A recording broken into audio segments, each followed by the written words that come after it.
I'd like to welcome all our families to the newsletter for week 7 of term 2, and again things are starting to return a little bit more to normal as I speak.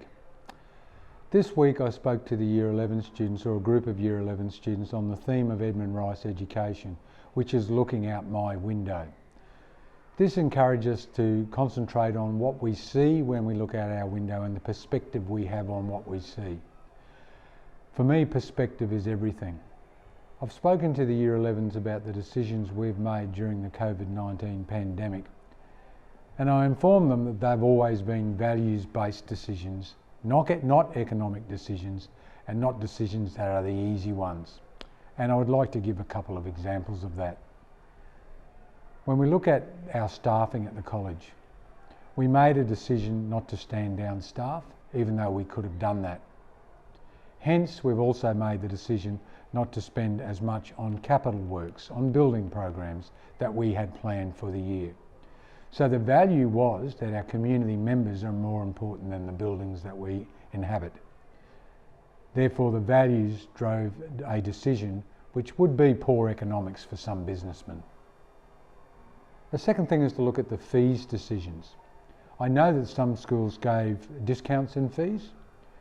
We decided that we would give discounts, and in some cases full discounts, to families who were struggling based on where they were at their time in their family story. That meant that those that could afford to pay would assist those who can't. That was a values-based decision based on community helping community. Even though they're economics examples, they're examples of how values frame decisions. So at Lauries, we don't do what's always easy and what always is popular. We do what is consistent with our values, and we hope we always will.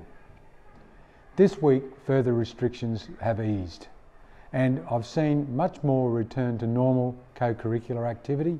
We're still not at the levels that we were this time last year, but we've had a return to some sorts of sports training in a variety of sports, and I know that music has returned in some capacity as well. I've asked Mr. Wallace in sport and Mr. Capern in music to rethink, get more advice, and look at how we can return to normal in the future.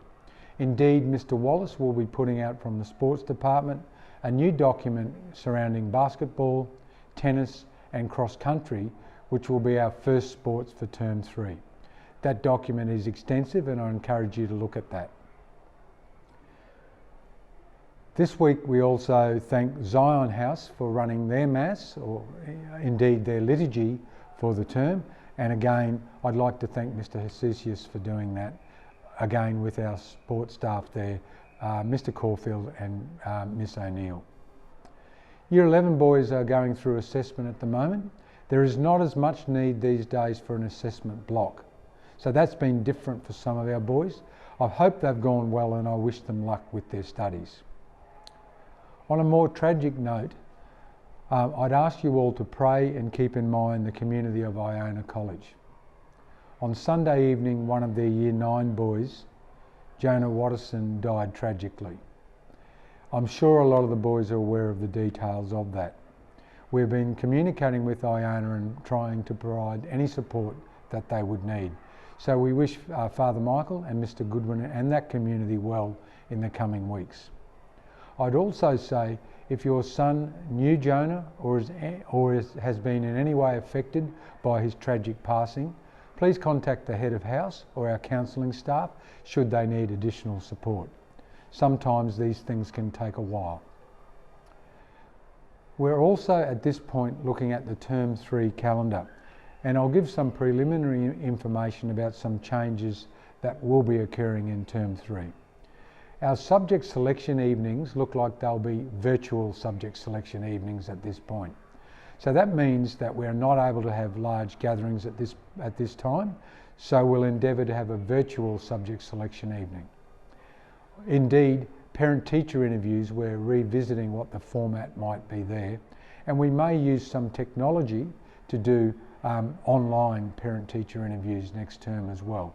We're still investigating, and more information will come out before the end of the term. Can I thank all parents, all caregivers, and indeed all staff and students for the way they've returned to school. Some boys did need some catch up with their learning, and some boys needed significant catch up. Staff have done their best to try to get the boys to a normal level. Other boys have flown through the online learning process and indeed are probably more advanced than we would have thought. I thank you for your feedback to the survey, and I know that Mr. Cook will be sending out some information on the results of that survey. Students have also been asked of what they enjoyed, and this will flavour how we attack online learning into the future. So my thanks so far for the term, and enjoy week 8 next week.